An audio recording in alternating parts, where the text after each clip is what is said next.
Assalamualaikum warahmatullahi wabarakatuh. Salam sejahtera untuk kita semua. Kali ini Balai Kambang TV akan membahas tentang beberapa tanda orang yang didampingi kodam leluhur sakti. Menurut kepercayaan kejawen, meskipun seseorang sudah meninggal dunia, energi atau korin mereka masih akan ada di sekitar kita. Bahkan ketika orang yang meninggal tersebut semasa hidupnya memiliki suatu keilmuan spiritual yang tinggi, maka secara gaib energi atau korinnya itu akan bisa mendampingi anak cucunya yang terpilih.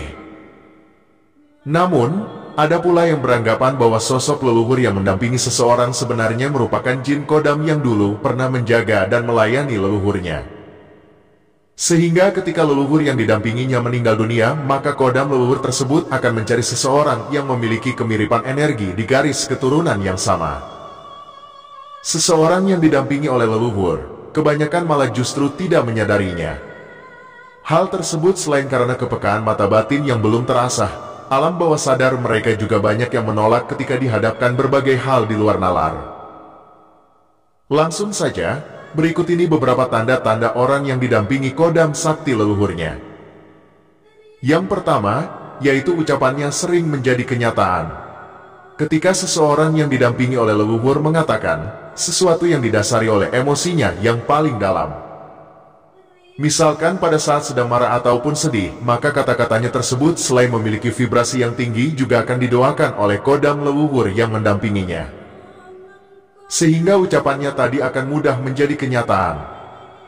Berikutnya yang kedua, yaitu memiliki suatu kemampuan khusus yang sebelumnya tidak pernah dipelajarinya. Orang yang didampingi leluhur sakti biasanya juga akan mewarisi keilmuan atau kesaktian yang dulu pernah dimiliki oleh leluhurnya tersebut.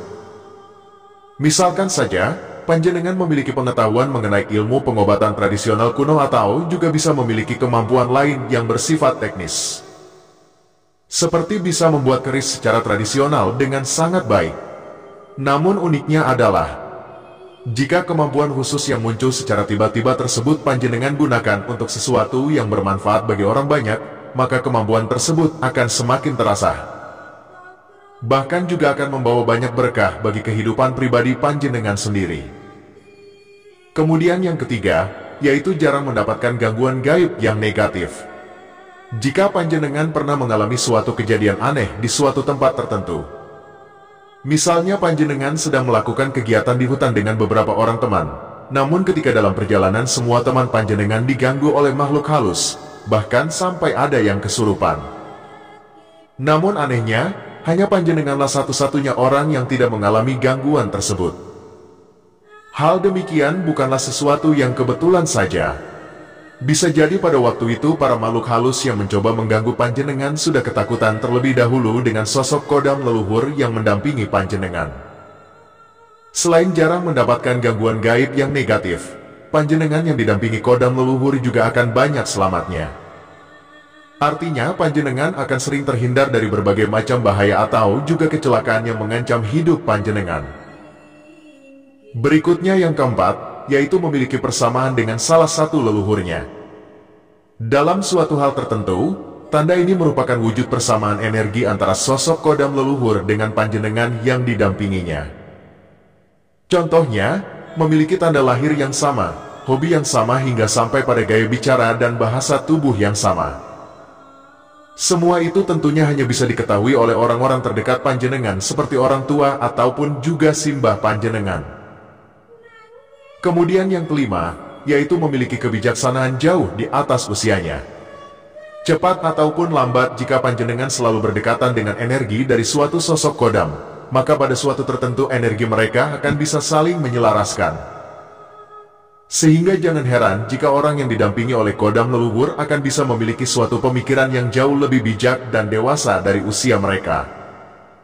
Oleh karena itu, wajar apabila mereka bisa menjadi sosok penasihat yang baik yang akan mampu memberikan solusi dengan tepat. Namun hal demikian juga berlaku untuk dirinya sendiri, yaitu mereka juga akan lebih mudah dalam mencari jalan keluar. Lalu kemudian yang keenam, yaitu sering mengalami bentrokan energi di tempat tertentu.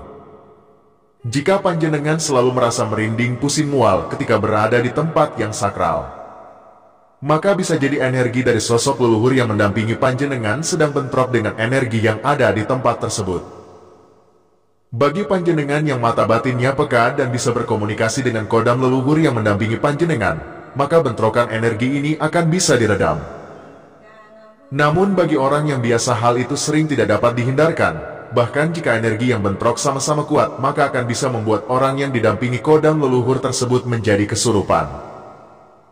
Oleh sebab itu, ada baiknya setiap kali hendak memasuki tempat yang dirasa wingit ataupun angker, maka ada baiknya jika panjenengan mengucapkan salam terlebih dahulu dan apapun yang hendak dilakukan di tempat tersebut selalu menjaga sikap serta sopan santun.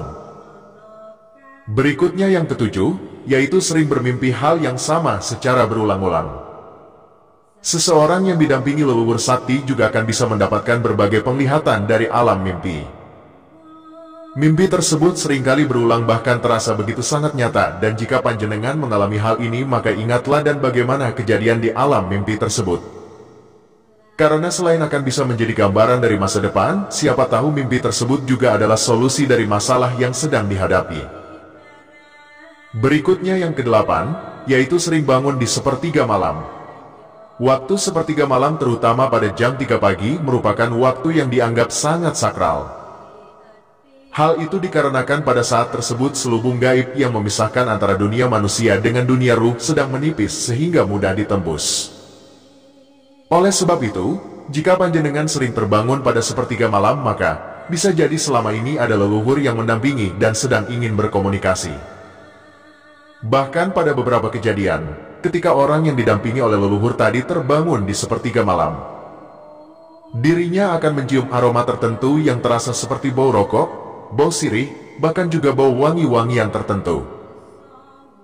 Berikutnya yang kesembilan, sering melihat penampakan bayangan. Jika pada saat-saat tertentu, panjenengan sering melihat sekelebatan bayangan hitam yang biasanya nampak di sekitar panjenengan, maka jangan buru-buru mengambil kesimpulan bahwa di rumah panjenengan tersebut ada makhluk halus memedi atau hantu. Sekelebat bayangan hitam tersebut bisa jadi merupakan sosok leluhur yang justru sedang memberikan perlindungan kepada panjenengan. Mungkin saja pada saat hal itu terjadi sebenarnya ada ilmu hitam yang hendak membahayakan keselamatan panjenengan. Ini biasanya juga akan muncul ketika panjenengan sedang berada di tempat yang memiliki banyak energi negatif atau bisa disebut dengan tempat angker. Bayangan hitam itu bukanlah penampakan makhluk halus penunggu tempat angker tersebut, melainkan sosok dari leluhur yang sedang menjaga panjenengan.